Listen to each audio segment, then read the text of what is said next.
Good afternoon, everyone.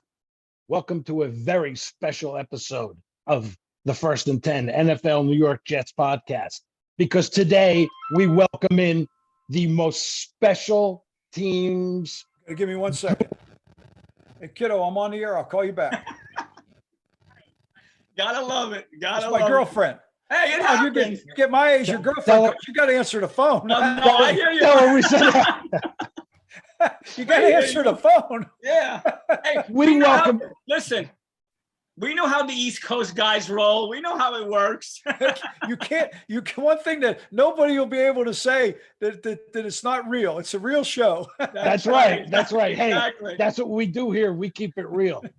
But we want to welcome in the number one special teams coach of all time in NFL history, Mr. Mike Westhoff himself. Coach, great to have you here. Thank you. No, it's an honor, a privilege for me to do it. So no, I'm very happy. Thanks, guys. The privilege is all ours, Yeah, believe me. all ours. We're very honored to have you here with us today. Having been a Jet fan since I was 5 years old, back in 1969, you're my favorite coach. It was a lot of fun. I had a great run there. It was disappointing at the end, to be honest, but there was a lot of time when I look back on it that it was the best years of my life. Wow. Terrific. And I mean that in many, many ways. Wow. Mike, before we ask you some questions, 23 winning seasons out of 31 years in the NFL. That's Amazing. Incredible. Amazing. That really is. And when you read And a some couple of of the those, if you go back, a couple of those were with the Colts when nobody knew what the heck they were Yes. doing. So I don't think you can blame me for that. No, Mike, should I tell you what the records were back then, or we don't even want to go? You don't have to know. Don't worry. Okay, all right. I was part of some very good football teams at Miami, and then of course that span with the Jets, and we came so close. And then I went to the New Orleans Saints, and they were really good. Yes. So it Yeah. was a lot of fun for me. I was part of good teams that never got to where I had hoped it would get to. It just did not. I was in 5 championship type games and lost them all. And that's tough to deal with. But the way I look at it, I don't think it defines me. It just didn't define what I did. So I'm proud of what I was able to do and how much fun I had. And in New York was just one of the, I don't know, when I was there in 2001, and I had been there a number of times playing against them, but the city was the greatest. I mean, I loved it. I loved Manhattan. I lived in Long Island. Okay. And then we went over to New Jersey, but I would go into the city and I loved it. I loved the people. I loved the fans. I identified with it. I just felt like they were more like who I was. I'll give you an example. Okay. That's a true story. Okay. It was during the winter. Football had ended. It was like February. And it was probably in 2000 and I don't know, maybe five, six, somewhere. We had had a good year and we got knocked out, but we had had a nice season. And I was with my girlfriend and we were going to dinner, and I was standing in front of Penn Station waiting for a cab, and it was cold. I had a big top coat on, a hat, it was New York. And these guys came by. It was a Friday night, and you could tell they had been out, right after work, and they had been out having a couple of drinks, and they were having a good time. And they recognized me, and they said, "Hey, are you Mike Westhoff?" Yeah, and we started talking. They came over, and we were just talking. They were pretty. They were pretty aggressive. They were fired up. Anyway, and the one guy said, "Coach, what are you doing?" I said, "Well, we're waiting in line for a cab. We're going to dinner at the Upper East Side." And he said, "Well, why are you waiting for a cab?" He said, "Why aren't you in a limo?" I said, "I'm with the Jets." I said, "The Giants ride around in limos. They take cabs." Right. I said, "We're like real people here." Yeah. That's right. They That's just right. cracked up. And I said, "That's who I am. I'm sorry. That's I'm not going in a limo. I'm going in a cab." Yeah, There you go. You live It's in just- Manhattan. It's how I felt. Yeah, you live in Manhattan. You were a cab, subway, bus person. That's how you got along. Real quick, Mike, before we get into some of our questions, you were here in 2001. Yes. That season and just living in New York, New Jersey. 9/11 brought it all together. Like, you saw the best and the worst Yes. of what the city had to offer. We were in Yes. such a crisis, didn't know where the world was going, what life was about. But you saw how we rallied, how we got behind, everything that was going on in the nation. And tell us, do you have any stories about? Yeah, I've got one. I'll tell you one. Go for it. I referenced it in the book. I referenced it, but I'll be a little more specific because I talked about it. But like we all experienced with the whole world stopped, as we all Mhm. well know. Sure. And, from where we were, you could see it. We could look, I could go out to ride my bike and see the smoke. So you knew what was going right down the street. And at that time, the President Bush, Mhm. wanted to keep a sense of normalcy in America. He was adamant Mhm. about it. Mhm. And I got a call on a Wednesday night from a friend of mine who was a personnel director with the Green Bay Packers. And he was talking to me about a player. And then he said to me, Mike, are you guys ready to play this week? And I said, I don't. I said, we practiced today, but it was very difficult. Mhm. And he said, well, you're going to have to get ready. He said, because Bush really wants Goodell and maybe the commissioner at that time was Tagliabue. He said to play the season, to play the game. He wants to play the game. And I said, well, I don't know. I don't know where our guys are ready for it, but I guess we'll see. Well, that next day, they had a conference call with all of the NFL owners. Okay. Now, our guys, we met in the morning, Thursday morning, and it was pretty obvious that our players did not want to jump on a plane and go to Oakland, California. Right. They just didn't want to do it. And to tell you the truth, I fully understood. And I Sure. remember Herman talked to them and Terry Bradway, and they said, look, guys, we take an hour, just take an hour and discuss everything. Because if we don't go and they want us to play, then we'll lose the game. And they've made a note mention that you would probably all lose the game check. Okay. So I told Herman, I said, look, if that's going to happen, I said, I know you said you're going to support them and we should. I said, I'll give up one of my game checks. Wow. And he said, I'll do the same. So we told the rest of the staff what he and I were going to do. Okay. So we go back in and the meeting was being pretty much run by Vinny Testaverde, Mhm. Kevin Mawai, Mhm. and Curtis Martin. Well, two Sure. of those guys got gold jackets. Yes. I mean, they're pretty good. They're pretty good. They're very good people, and they Yes. were great football players. And they said, Coach, and they said, we're not going. We're not going to play.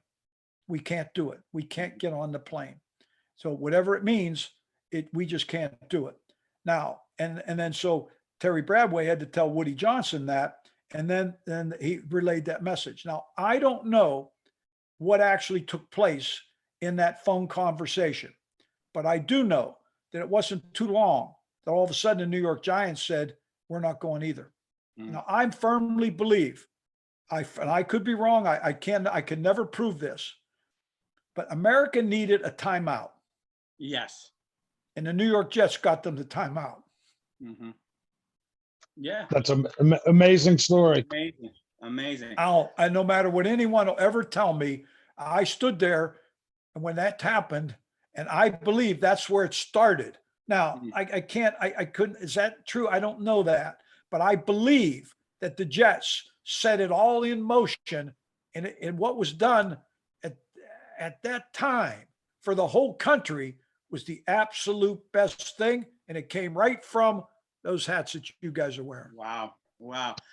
Mike, I'll give you a little quick story. Being a kid who grew up in Manhattan, I grew up on Spring Street, which isn't far from where the towers were. At the time of 9/11, I was living in Astoria, Queens. Do you know, if I wanted to visit my parents who lived on Spring Street, if I wanted to come down past Houston Street, we had to show proof that we had family living where we said we were going to visit. Those first months, it felt like, I don't want to use the word war zone, but that's what it felt like. You had to show proof of who you were visiting in certain areas of Manhattan, especially in the downtown area. It was wild times. It was wild. And I think you hit it right on the head. We needed a break to collect ourselves. We went down on a bus as a Mhm. team, on a couple of buses that first weekend, and we were going to visit the site. And we got pretty close we were on the West Side Highway, Okay. but then they stopped us because there was some type of an alarm went off that there was a little bit of a leak or something, and they Wow. wouldn't let us go any further. So we went back, and then there were all these trucks. So we got involved with helping unload the trucks. Okay. So we took our Wow. whole team and we went from truck to truck. But then what we did, anybody that came by, we stopped them and said, "Get in line, help us." We Yeah. had women, we had everybody. We went in a bar, told everybody in the bar to come out. And we Nice. had Oh, everybody man. we could find. We're all working together. Mhm. And we unloaded truck after truck after truck after truck. And that was something that was really pretty cool. Wow. That's very cool. That's Wow. very cool. So let's Amazing. pep this up a little. We feel like we brought it down a little. Let's bring it That's back up. okay. It was it ended up pretty cool because they Yeah. transferred the game. We played the game at the last game of the year. Remember, we went Mhm. out to Oakland. Yeah. We beat them. Yeah. It might be my favorite game ever as a football coach. Wow. Wow. And I wrote Yep. about it. You got to read about this one now. You have to buy the book and read it. Oh yeah. Because it's pretty cool. It's a great story. And I loved it. We had a great special teams day, and it's very, very, very meaningful to me. It always will be. Wow. Amazing story. Amazing. So you've been called the mad scientist. Yeah. Where did you come up with this creativity that you have? Okay. It's That's it's a good, amazing. it's really good. ESPN should call you. That's a good question. I'm not kidding. It's a real good question. Here's exactly how I got into coaching special teams very much by accident, very much so. I was an offensive, when I was coaching as a graduate assistant at Indiana, I was coaching defense. All right. So I coached that. Then I Mhm. coached in college at a couple stops, and ended up at Northwestern. I was an offensive line coach. Then when I was getting in the NFL, I was coming from Texas Christian, where I was an offensive line coach. And Frank Cush had got taken a job at Baltimore, 1982. And he hired me as a strength coach, a tight ends coach, assistant offensive line, and his assistant coach. All right. Then that year they had a strike. We played 2 games and the players went on strike. All right. During that strike, I was out jogging and, up in Towson, Maryland, he Mhm. came to me. He said, "Come on, take a walk with me." And he told me, he said, "I'm going to fire our special teams coach." I said, Frank, it's a tough job. And he said, "He's trying to help the secondary." I said, "Don't fire him." I said, "I'll take it over." Okay, way to go, Mike. Cause I didn't know anything. I didn't have a notebook. The notebook he had should have come with crayons. It was the worst thing I ever saw. So here I am now. I'm going to be a special teams coach. So I had to develop a whole philosophy. Plus, I wrote a notebook. I started, and I got all the rules, and I started putting it together. And I started figuring out how to do it the right way, et cetera, et cetera. Well, Mhm. at that time, there were no special teams coordinators. There was someone that had the job maybe and lined it up, but there really wasn't much that went on. So I had to figure out a philosophy. So I thought, okay, now I'm going to cover kicks. So I'm coaching defense. So I said, what kind of defensive coach am I? This is to answer your question. Well, I like to blitz. So what did I do? I went across the hall. Bud Carson was our defensive coordinator. Okay. One of the most brilliant defensive minds in Oh, NFL history. Absolutely. Anybody Absolutely. doesn't think Yeah. that doesn't know football. Absolutely. Because Bud Carson was the man. Remember, he's Yes. the steel Yes. curtain defense, et cetera. Yep. I said, Bud, take me through your parameters of blitzing. He said, okay. He said, first of all, what people don't know is you have to establish an edge. There's always an edge to every play. He said, you got to establish that. Mhm. So I then figured out, okay, I'll kick to the corner and the sideline will be my edge and that'll become my 12th man. All right. So then he taught me how to show one thing, but actually do another. Then he taught me how to run guys at the same spot behind each other and break them off. So I developed my kickoff coverage based off of, philosophically, a Bud Carson blitz. Amazing. And when I was with the New York Jets, and that stuff we did, that's the best kickoff coverage team anybody in NFL history's ever seen. I don't care what anybody tells you. We were good. And I agree. We did all this running around stuff and the other thing I figured out then, I also found out, aside from not a lot of creativity. More importantly, there was no regulation. Mm.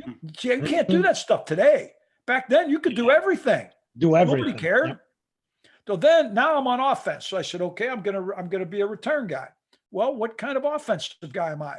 Well, I'm an offensive line coach. So I'm going to make my kickoff return into a power off tackle running play.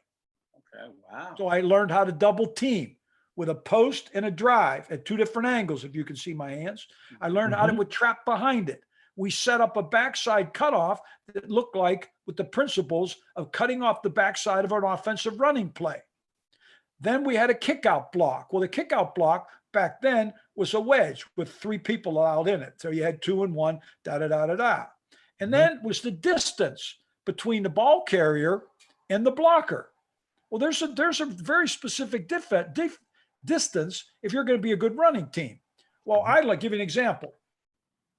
When I had Justin Miller, okay? Justin Miller used to like to run about 12 yards behind, I'll call it the wedge, but it's the lead blockers, all right? Because he wanted to run and catch them.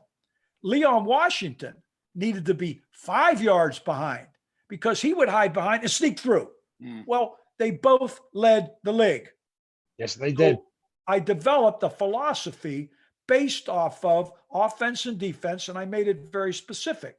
And so I was able to double team 3 guys on the play side and 2 on the back side at any different time, and then run a counter off of each one of those plays. How I was able to do it, I learned, because this is what I figured out very early. I was lucky that before every play, I had a timeout. I just had to be smart enough to learn how to use it. Because the clock was stopped, or even a punt, there's nobody there. So I learned how to draw. And I had the best drawings. And you've seen, well, the picture on the cover of the book. There I am holding it up. Yep. So instead of having 3 kickoff returns, I had 12. Because see, I could look at you and say, all right, hey, Kevin, remember now, come right here. You never made a mistake when you played for me. Yep. That's how we became so good. And your teaching ability is phenomenal. That's how we did it. Yeah. Phenomenal. I developed that. You asked no one's really ever asked me that question before. That's a good question. I have to tell you that favorite things. I have to tell you that last night I watched Pittsburgh and the Jets, that divisional round, and I watched Santana Moss with 3 minutes left in the first half run back to punt for a touchdown. I'll tell you what it was called. It was Bandit Blue. That's what it's called. I know it. Yep. I drew it on a napkin the night before, 2 nights before, in a restaurant in Point Lookout with my girlfriend celebrating New Year's Eve, and she still has it. My old girlfriend. I don't have her anymore. Like schoolyard, drawing it up in the dirt. I love it. I drew it up in the diner. I swear to goodness, in a beautiful little restaurant at Point Lookout. Nice. I drew it up. It's called Bandit Blue. We were showing a block and turned it into return, ran for a touchdown. That's. I'm glad you brought that up. That was a good one for me. Excellent.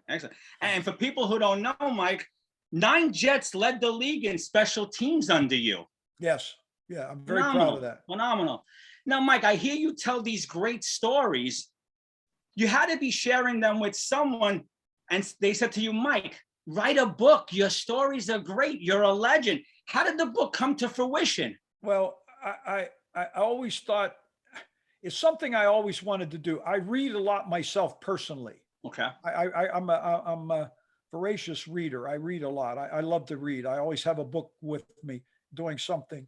And when I was really getting going in the NFL, I believed in a philosophy of coaching. I got a lot of this from Don Shula because Don was so brilliant. The first thing that you learn working for him is you better know the subject. Okay. You better know it, because believe me, he knew it. He knew it all. And what he didn't know, he kept learning. Okay. So the first thing, I really would try to become as versatile as I could and know as much as I can about the subject. All right, you got to do that. All right, then you have to establish a realm of discipline and how to practice, how to do things the right way. And you have to teach it the right way. And I also believe that there's a little side of coaching in the NFL because you're in meetings for so much time. That's a little bit of entertaining.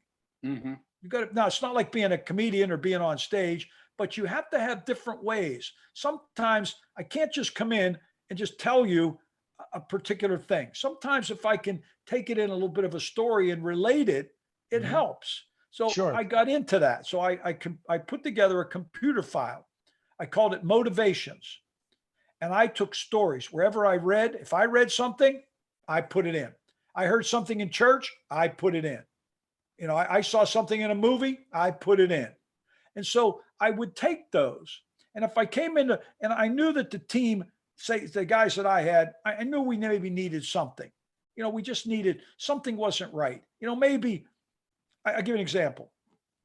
I'll give you a quick example of this one. And I don't have this one in the book actually. Okay.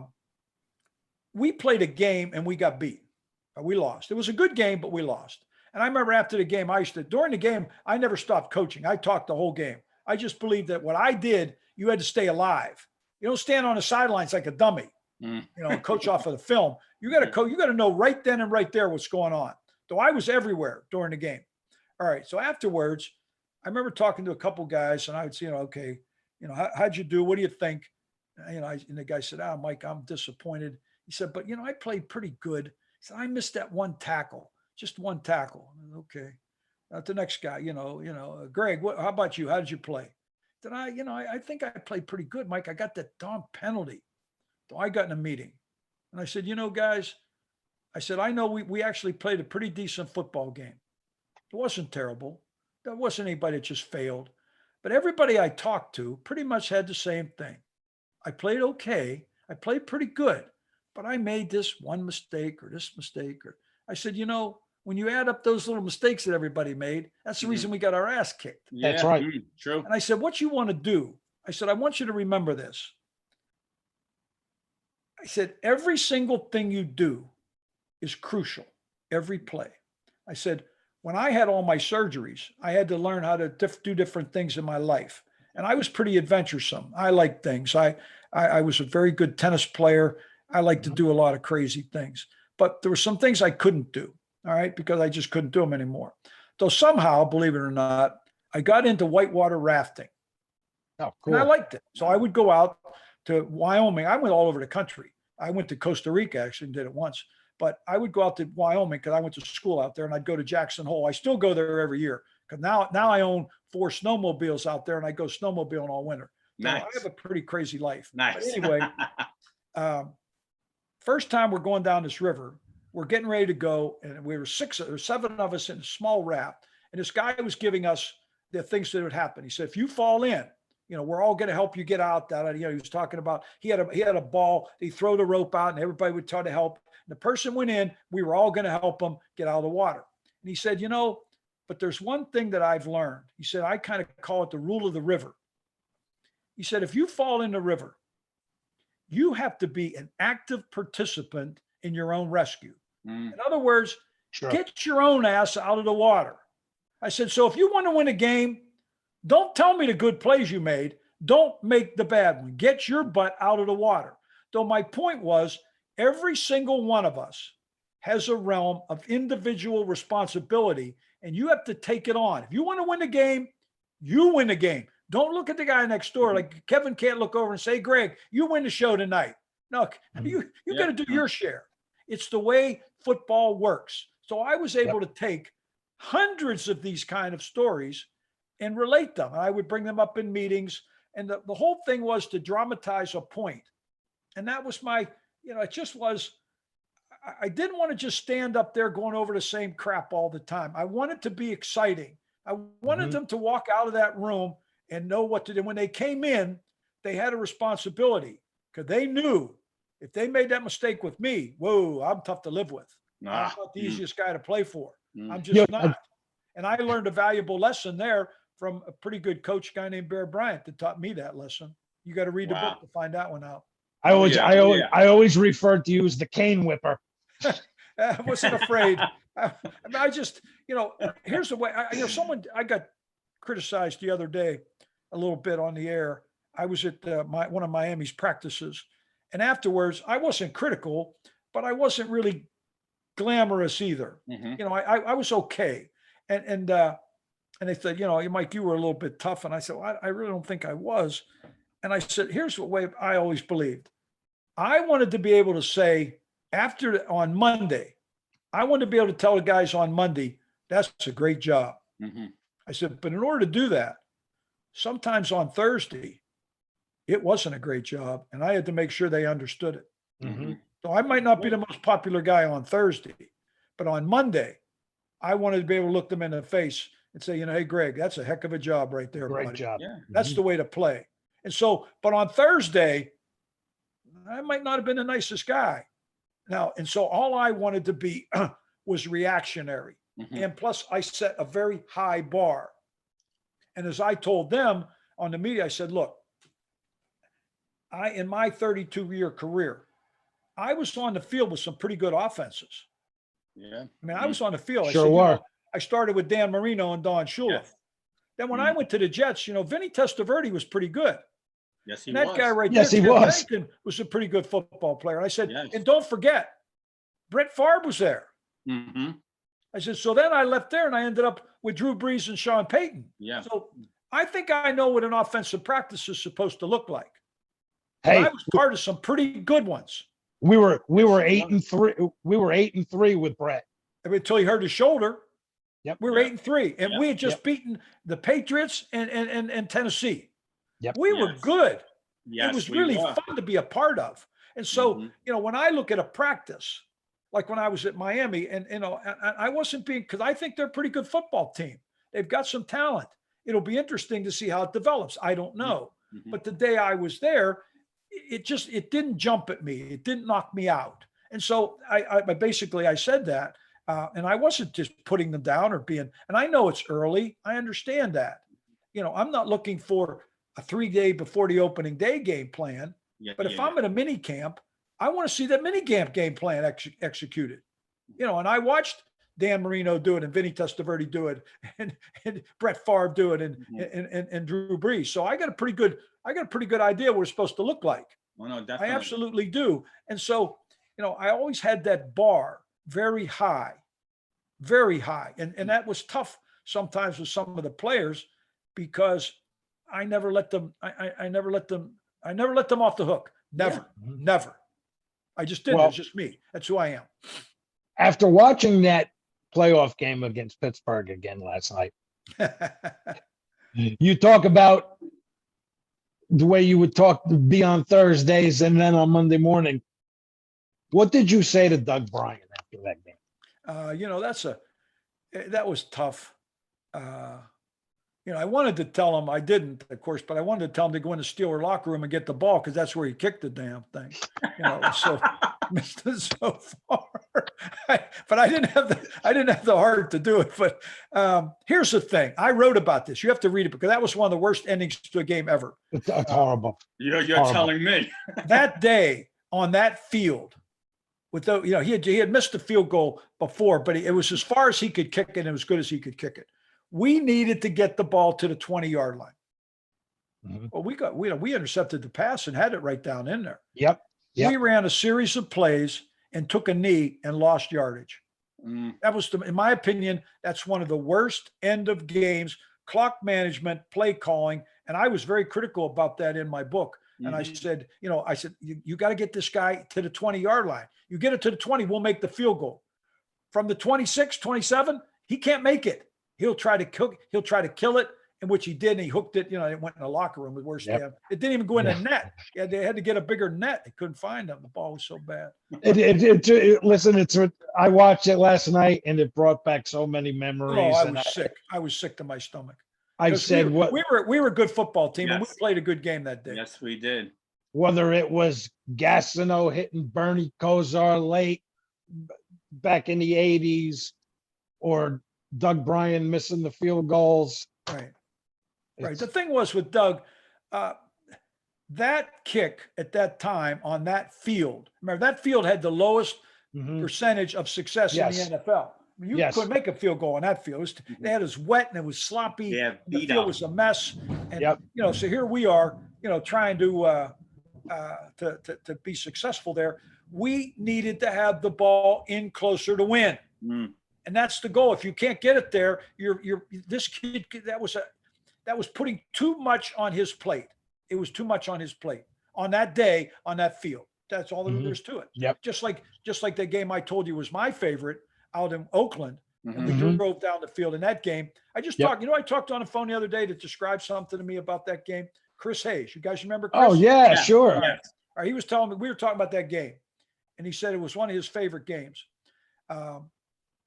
Oakland came down, and it was in the fourth quarter, and they scored and went ahead. So they're kicking off to us, and I'm in the huddle getting ready to go. And Chris came in, and he said, "Coach, can I talk to the guys for a second?" Normally I'd have said, "Get out of here," but I said, "Yeah, You're okay, right. sure." I can't tell you exactly what he said because I can't use the language, but he pointed to our bench, and he said, "Take a look at those guys." And he said, "Those blankety blankety blanks." He said, "They can't win this game." He said, "They're not going to win it." He said, "We have to win it." Wow. He said, "We have to win the game." He said, "Coach, what do you got?" I showed him the play. We ran the kickoff return up to the 50-yard line. Okay. Now we didn't get a Nice. first down, but we punted them down inside the 5. So that's the first play. The punt's the second play. The third time, now they have to punt. Chris Hayes blocks the punt for a touchdown that puts us tied. So now the game's tied. We're driving down the field at the end of the game, and Herman was screaming at Paul Hackett to throw a Hail Mary. I walked right in front of everybody, sent John Hall on the field, and he kicked the longest field goal that ever been kicked in that stadium. Yeah. I remember. Chris said, those 4 plays, 4 special teams plays, kickoff return, the punt block, and the field goal, he said might be the best 4 plays in a row any special teams team ever did.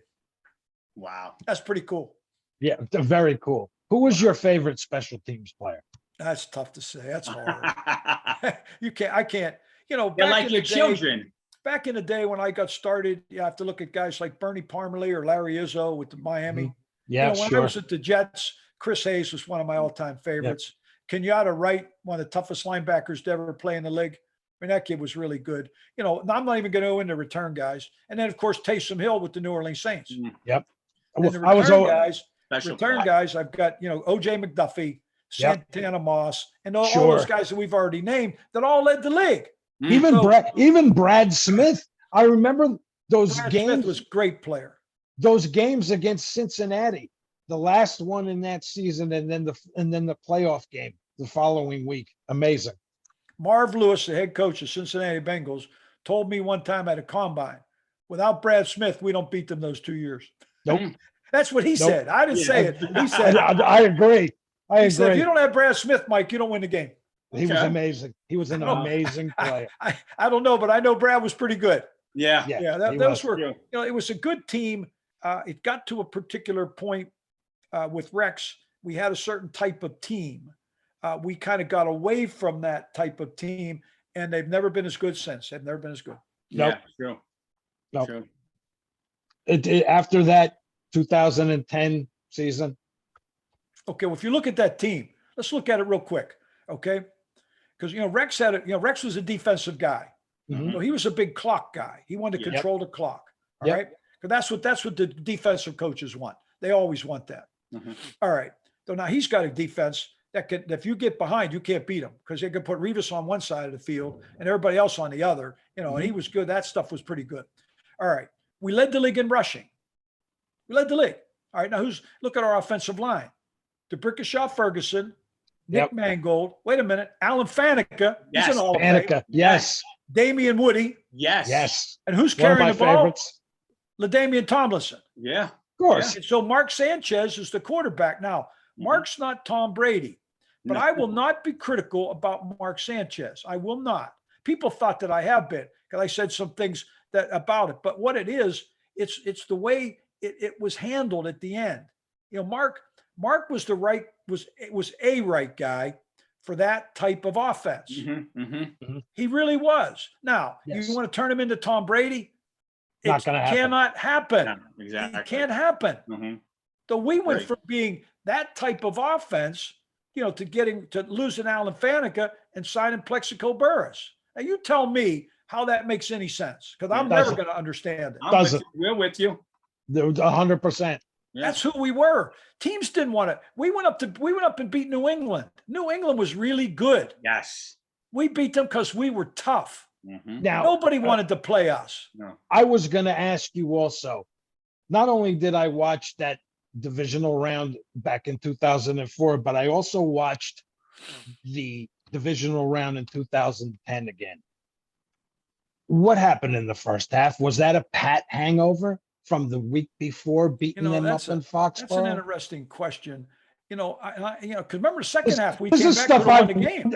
I've wondered this stuff for years. I know what you're saying. It just seemed like everything went against us offensively. We just didn't get anything to get. We just didn't. None of it seemed to. It honest to goodness, it almost didn't look like us out there. It just didn't look like who we were. We turned the ball over. We couldn't move it anywhere. They got it, and of course they had with Ben Roethlisberger. They're pretty good.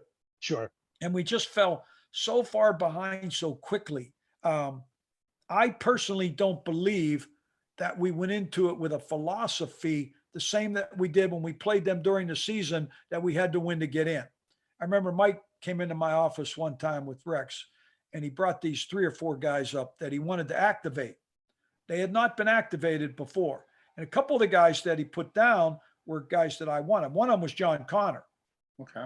Terminator. Mhm. All Yeah, right. sure.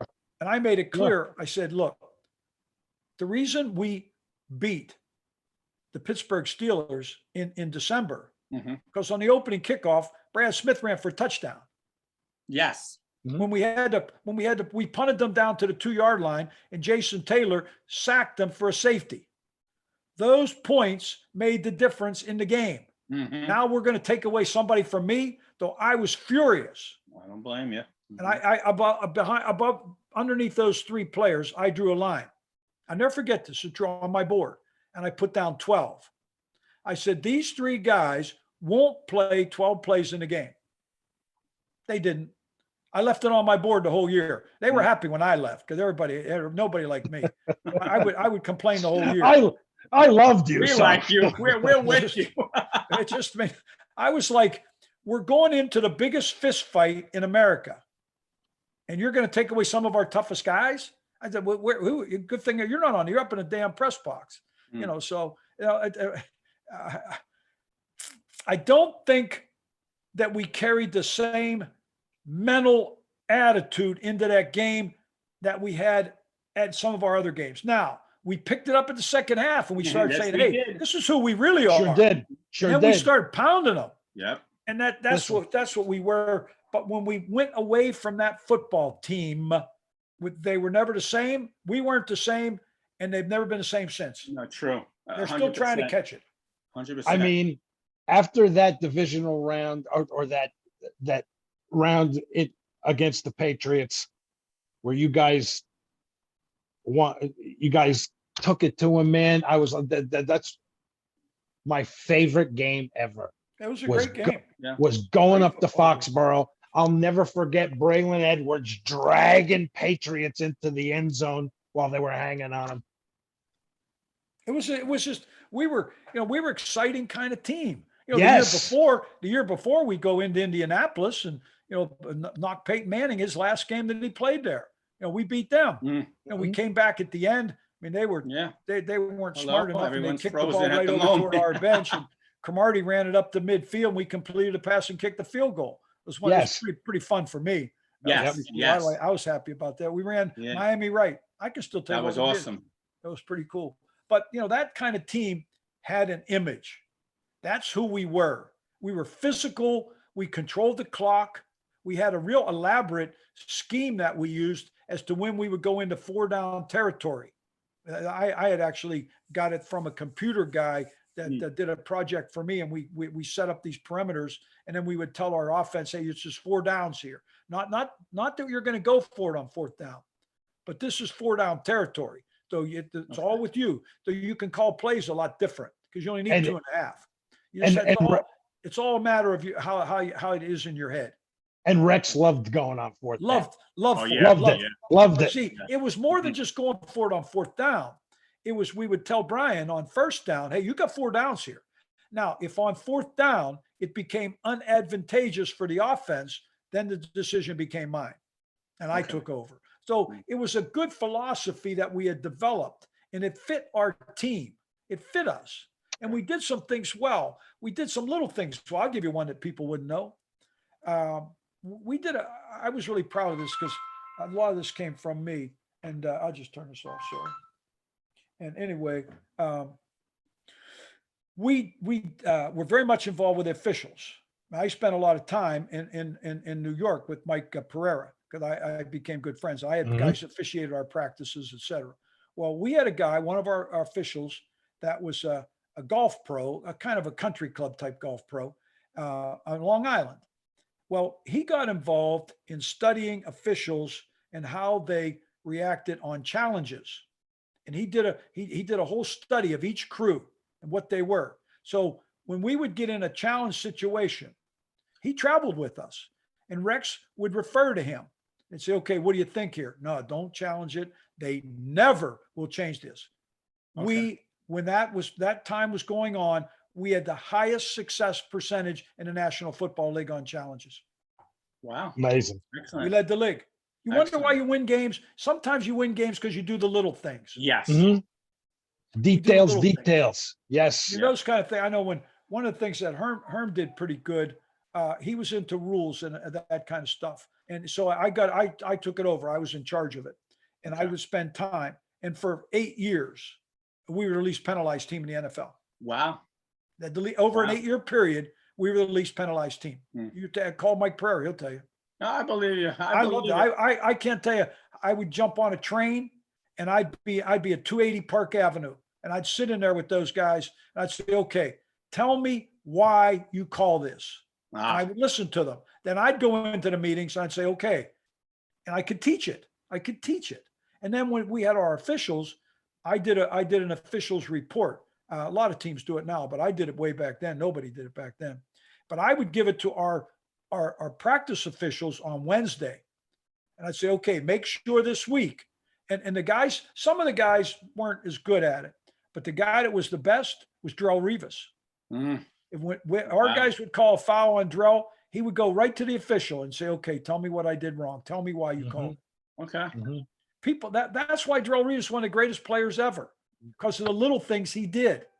Yes. He's Rivas Island, the GOAT. He's going in the Hall of Fame. Oh yeah. Oh, yes. He's going first ballot. He's First right ballot. in. First ballot. First ballot. And those are the things that he did. I mean, I said, actually, to tell you the truth, until I went to New Orleans and I saw Drew Brees, I always said that Drell Rivas was the hardest working practice player I'd ever seen in my life. But when I saw Drew Brees, I'm like, whoa, wait a minute. These guys are like this, but I think Drew may be a little bit ahead. Wow. No kidding. Wow. Maybe that's why. Wow. Maybe that's why they're both first ballot Hall of Famers. Yeah. Yeah. Now, you've seen so much. In 2004 and 2005, you were assistant head coach also. Yes. Yeah. What extra responsibilities did that come with? No, to tell you the truth, nothing. To be honest Nothing. with you. Okay. No, it was able to. I always wondered. It was able so they could have to pay me what I was making them pay. No, it was. I had always helped with situations. I'd always tried to help. Some people I could help more than others that were more reticent to it. Rex was actually very good at it. So was Eric Mangini. Eric was good at that. Yeah. He was. Herman sometimes was kind of. He was kind of just that wasn't his strength. To be honest with you, but the one thing I didn't get done that I wish I had done a better job of, to tell you the truth, I think I failed in this a little bit. Herman fired too many coaches. He's still firing them. He fires them all. I think he just fires them every day just to do it. And I think I could have done a better job of maybe gutting him. Sometimes it happened before I even knew it happened, and it wasn't my fault. Wow. But if I had looked back on something, I wish maybe I could have, because I thought some people got let go that shouldn't have got let go. I mean, I really liked Teddy Cottrell.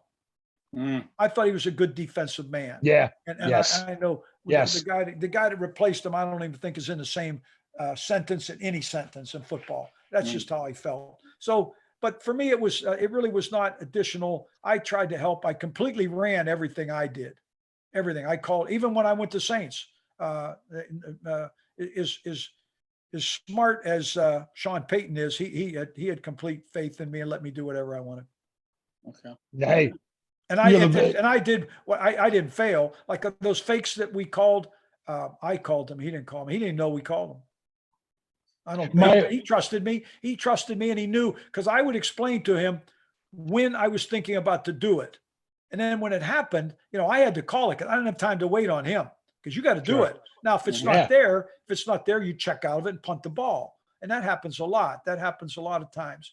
But he trusted me, and the other side of it is, well, I never failed. I was 100%. So I guess it was Excellent. worthwhile. Hey, Wow. you're the GOAT. In my There opinion. you go. There you go. So, Mike, Absolutely.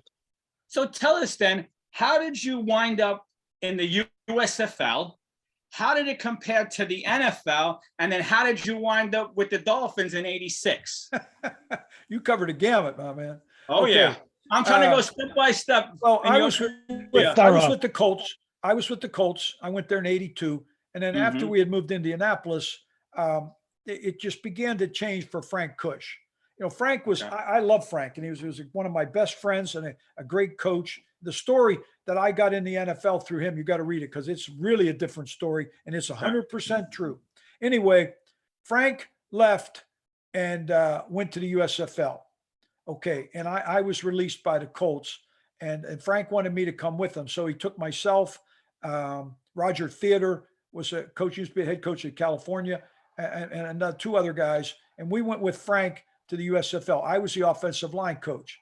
Okay. And we had Doug Williams was our quarterback, who I love, the guy from Washington, was a great football player and a real gentleman, big guy, this guy I really respected. And I had a really good offensive line. I mean, we were good. I had a good offensive line, and that was a lot of fun. And then after the season, I was looking to get back in the National Football League, and that's when the USFL had sued the NFL and all that crazy stuff. Yeah. Yes. And Don Shula, that year they got beat in the playoffs, and they coached the Pro Bowl. And Don was looking for a guy that could coach special teams, could coach tight ends, and help with the offensive line. Okay. Well, I fit all those. And their punter in the Pro Bowl was Ron Stark. Remember him, the great punter at Baltimore, the Colts, Indianapolis? Well, I drafted Ron, and he played for me. Well, Ron recommended me very highly. Okay. So Coach Shula called me and asked me to come in to interview. And that's how I got but to tell you the truth, it was not an interview, because there's no interview with Coach Shula. He basically tells you, Mike, this is how we're going to do it. Can you do it like that? Yes, sir, we can. Yeah. That's your answer. Yes, sir. Yes, sir. And that's what I did. Okay. So I went to work there, but that's how it happened. And my year in the USFL was a lot of fun. I liked it. I had good guys to work with. The league was pretty good then, because remember, that's when they were, Reggie White was playing in the USFL. Yeah. Jim Kelly. Kelly, all those guys. Yeah. I mean, Steve Young. It was a pretty good group of players. Yes. Herschel Walker. Herschel Walker. Doug Flutie. Yeah. Yeah. There was I had an offensive lineman, Tom Thayer. He left us and went and started for the Bears when they won the championship. So it was a lot of good players and very competitive. Jim Kelly. Jim Kelly, sure. He's down at Houston. But it was a good situation for the time I was there. It was a lot of work, but it was fun. And then I went right to the NFL. So I went kind of back-to-back seasons. Once boom, no off season for me. Wow. And then went down to Miami as the special teams coach and tight ends coach, and I helped John Sandusky, our offensive line coach. So it was a perfect fit for me. And then I just and then once I got with Coach Shula, and I earned my way with him, which you have to do because you get nothing from him. Then he trusted me a lot, and I had a great relationship with him, a great relationship. Do you miss coaching? I miss some parts of it. I miss I'll tell you what I miss. I miss, number one, being able to sit and innovate and come up with something that I know is going to work. I know I got you. I know I'm going to get them. Sure. I just got to get the right time. You always did. I got to make sure we practice it. I miss that. I don't miss the fact that most of that has been taken away from special teams. The job that I had does not exist in the NFL today. You still don't have any plays. I'll give you a quick number. Good number. My first 30 years in the National Football League, my first 30 years, all right, as a special teams coach, not counting PATs and field goals, whether you kick them or defend them, all right, not those plays. I averaged 22 plays a game. Wow. Okay. My last 2 years with the New Orleans Saints, 7. I went from 22 to 7. Now, I'm not counting the kickoff for a touchback. Yeah. I mean, I'm 74. I can run down the field. There's too many non-plays. And a lot of the stuff that I did, you can't do anymore. It's all done. The Bud Carson blitz coverage, forget it. Yeah. The power off tackle return, forget it. So I believe that what I did helped us be viable to win games. Okay. And I think it's still there, but it's minimized. So I was part of seeing special teams when it went to its highest pinnacle. It had never been there before, and it's never going back, guys. It's never going back. It's a different You're right. game. You're right. And for me, it's hard for me to want to be involved in that because that's not who I am. I mean, if I miss one other thing, there's one other thing that I do miss. There's nothing, and I mean nothing, like coming out of that tunnel on Sunday. And you get in that fans, and I used to come out there and I'd see those Jets fans and they're up there screaming and they're doing all that stuff. And I'm here, I'm thinking to myself, you know, Mike, you're the luckiest guy. And I used to tell myself every single time, you got to read the book and figure out how I did this. Yep. It's just to say to myself, do this job today better than anybody ever did it ever. That was my goal. Did I do it every time? No, of course not. But I did it a few times, and I'm pretty proud of that. I'm proud. I You have every reason to be. Every reason to be. I was there every Sunday. I Every loved Sunday. it. So Every coming out of Sunday. that tunnel, it's the greatest. It's just the greatest feeling. And I mean, and we were good. We were a good team. Yes. We knew we had it. Yes. You told me a game in those era that we didn't. Somebody didn't think we could win. Okay. We could win any game. We were There good. was Now, we every weren't perfect. The Patriots were better, but we were pretty doggone good. And it was so much fun. That was the last time I woke up every Sunday morning saying, we got a shot today. Oh, I agree. I always thought we could win. Definitely. Now, you know, I knew that sometimes we have to maybe steal a possession or something that I had to try to get done. But, you know, I can remember going to play New England and I'm thinking to myself, you know, I know they're going to score. Okay. But then they got to kick off to me and Lee in Washington. Okay. That's right. Go ahead. Let's see what happens. Because I know we're coming after you. Yep. And we did. And so that made it such a fun thing to be a part of. And that's what I miss. I miss that. Because that's a high that I don't know how else you get it. Maybe catching a real big shark, maybe that I did. Yeah. Other than that, it was just a tremendous time. Tremendous. Mike, real quick, I want to backtrack on something because in '86, that was your first year with Miami. You were there on that field in week 3 when Miami and the Jets squared off for that overtime game, that thriller, 51-45. In Jet law, these two quarterbacks are always going to be, what's the word I'm looking for, attached. What did you think of O'Brien as a quarterback? Oh, I can only go by what I just remember listening to in meetings with Coach Shula. Okay. And Coach Shula had tremendous respect for him. Okay. He thought he was a good football player. He thought he had a stronger arm than what people wanted to give him credit for. That he could get that ball downfield. He said, this guy can beat you with the deep ball.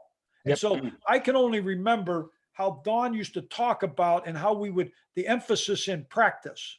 And the emphasis in practice showed a lot of respect for that guy. They had a lot of respect for him and very good disciplined receivers that knew how to run routes. Wesley Walker. They were well coached. They knew what they were doing, and it was a real challenge. So, you know, I wasn't studying him all the time. I couldn't give you that, but I can tell you what I heard every day on the field. Okay. Gotcha. Thank you, Gotcha. Coach. Thank you for that. Thank you. Gotcha. And do you have a favorite playoff win? Favorite playoff win? I mean, I know mine is that game in New England. Yeah, that's pretty tough to beat. That's a tough one. That's a real tough one. I was doing flips in my living room that day.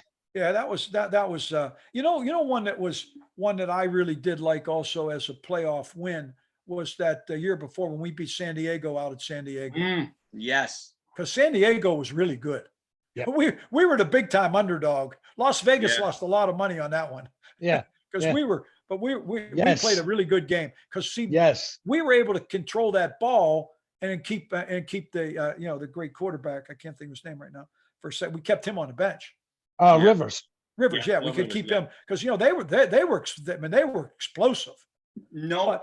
But we Yes. could pound the ball. We pounded it, and then that's how we won. So that was a fun game to be a part of. Wow. Yeah. A really fun game. And but anytime you win in the playoffs, I had some good playoff wins with the Saints that I was very proud of. That were a lot of fun.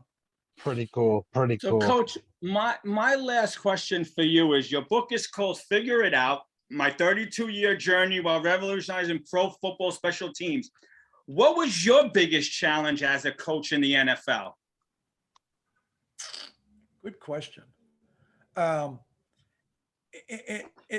What I was doing at that time, there were a lot of really good special teams coaches.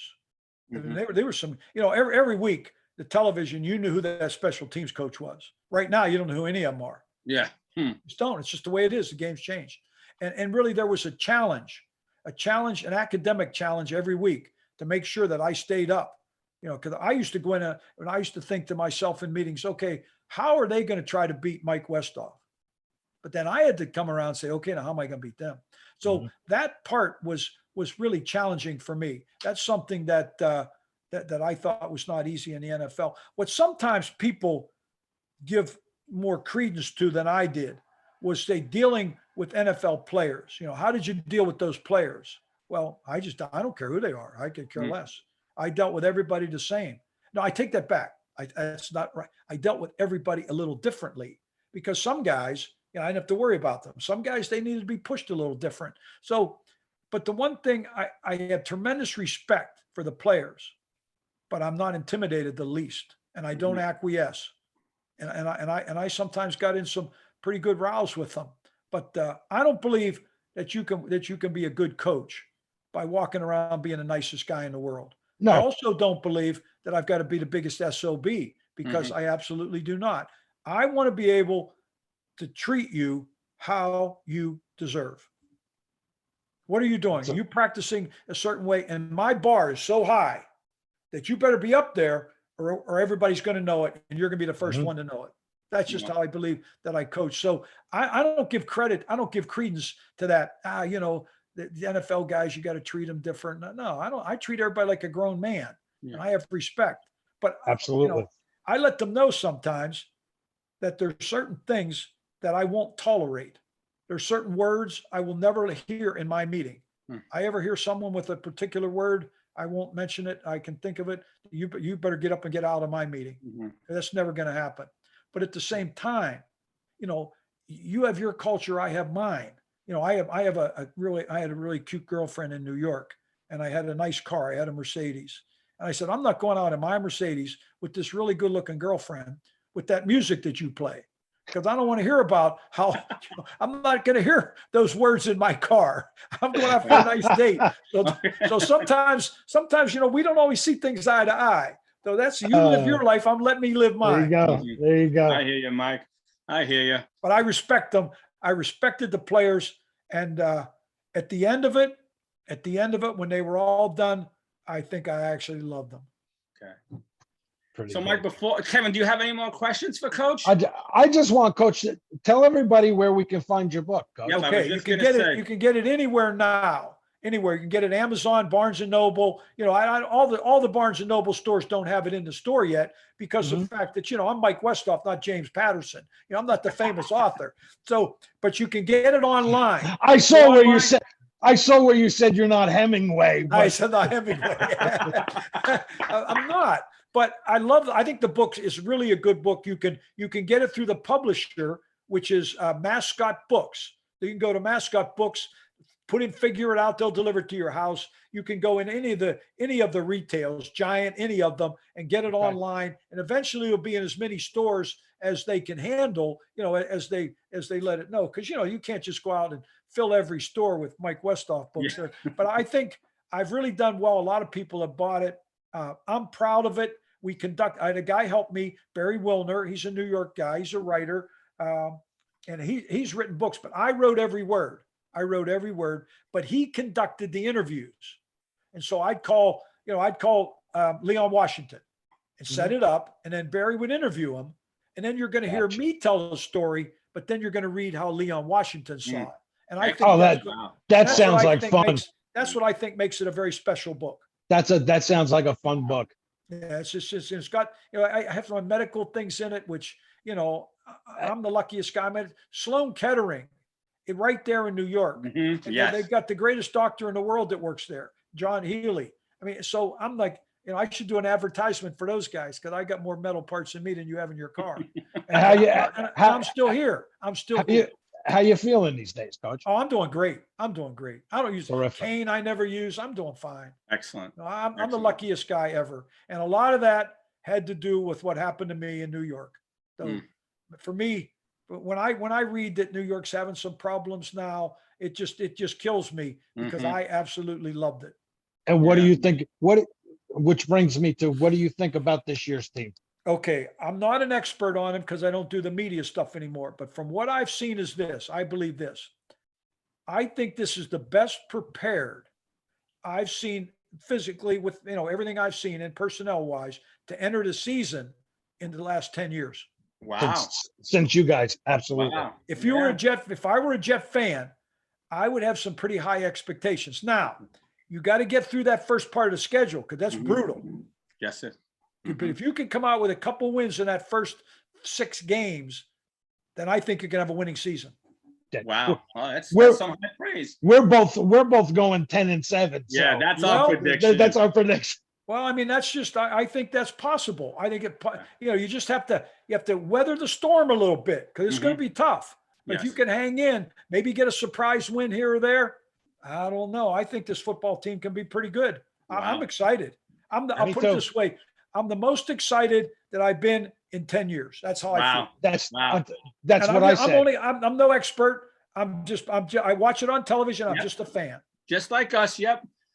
Mike, that's what I said. Awesome. I said I'm tired. I'm tired of my season being over by Halloween. Yeah. Mike, thank you so much. This was awesome. We don't want to take any more of your time. You were been great. A pleasure coming on. I hope you feel like your family. We think you as family. So whenever time you want to come on during the season, talk some football with us. Maybe I'll tell you what. Maybe you get into the preseason. Okay. Right? Going along in the preseason, and you want to talk about what's happening with them. Get me back on. We'll talk a little bit about it. Plus, my book's still going to be going in, and that's always good for me. It helps me a little also. Yeah, definitely. I'd be happy to do it because you guys asked great questions, and it was really fun for me. Thank you. Thank you. You made those years with the Jets some of the best years of my life as a fan. Fun for me too, guys. It was fun. We were so close. I know. It's just you don't get everything you want, but I really believe if we could have kept going in that path, a Super Bowl would have been down the road for us. Yeah. I firmly believe that. Unfortunately, my last memory is Rex ripping his headset off and throwing it on the ground in Pittsburgh and just. Yeah, it was some good football, and we were exciting. One thing for sure, the times that I was there, I know one thing: we were never same old Jets. Yes. No. Never. Yep. I don't care what anybody tells you. Yep. Every Sunday. I knew that group that I was sending out there. The people were scared to death because we'd knock their heads off. We were really tough. And not only that, Mike, I don't remember every game verbatim. I never had to shut the TV off at halftime watching those teams because I knew there was going to be a 60-minute dogfight every Sunday or a Thursday or a Monday. Whenever we were on, I knew we were in for a fight. And Mike, over the last few years, my son looks at me and says, "Dad, how do you watch this? I'm going outside and I can't fault them." But The page is I know turning. this There's in good my days career. ahead. My career, I was with 3 very good football teams that won a lot of games. Mhm. And with the Saints and the Dolphins with Dan Marino, and of course the Saints. But my years with the New York Jets, I'm so very proud of it, and it was just a wonderful time in my life. As we are proud Yes. of it and proud of you and thankful that you were our special teams coach It for was all fun. those It years. was fun. Thanks, guys. Thank you. Thanks, Mike. Thanks, Coach. Thanks, Coach. Yep, anytime. We'll talk Okay. to you soon, and thanks Same for thing. being on. Same thing. You do the same. Thank you, and I appreciate you helping me with the book, guys. It means a lot to me. Thank you. Anytime. And You're the best. we'll You're the best. we'll include the links when we post this, so Okay. everybody will be able to know where to go get it. That's nice of you to do that. Thanks a lot. I You got it. appreciate it. All right, maybe I'll come up to a training camp and get. I'm going to try to do that. And if I am, and you see me around, you got to make sure you come down and get me. Most Absolutely. definitely. Thank you. Okay. Thank you so much, Coach. Have a Thank you. great Yes, night. thank All you. right, guys. Good night. Take care. Wow, that was awesome. That was Pretty awesome. having cool, him pretty on. cool, pretty That cool. was awesome. Props to him. And you know what, Kev? He spent time with us. He never, rushed us. Awesome. Great guy. And I Always can't my say favorite. anymore. I'm speechless. Two What I- guys from What New I York. forgot, what I forgot to tell him was that when Rex got fired, I wanted him to be the head coach. Mm. We'll have him on again, and we'll tell him. Maybe we'll meet him at one of the practices and do a live thing. Kevin, I'm on this emotional high right now. That was awesome. We started this podcast 13, 14 months ago, and never did we think we could land somebody like him. And Couple schmo Jet fans, just Yeah. average but it dudes. just shows you, Kevin, I always say the truth rises to the top. We're loyal Jet supporters. We know the good times and the bad. We speak from our heart. Maybe people don't like it. Anyway, I'm a loss for words. It was great having Mike on. I'm going to end on that high note, brother. Cloud nine. Yep. Cloud nine. Yep. All right, you guys. We hope you enjoyed the show. We're going to put the links for Coach Westhoff's Yeah. book down below. Go give it a read. It sounds phenomenal to me. Yep. Okay. We'll talk to you guys next week, this weekend. All right. Have a great night. Roundtable discussion. Don't forget roundtable discussion. We might have a Yes. Steeler fan on and a Giant fan on, so it should be interesting. Should be good, especially with the Giant fan, and Yep. especially a Steeler fan after what I just talked to Coach about. Yes, So, yes. All right. We'll talk to you all later. Have a great night. And jet up. Yeah. Have a good one.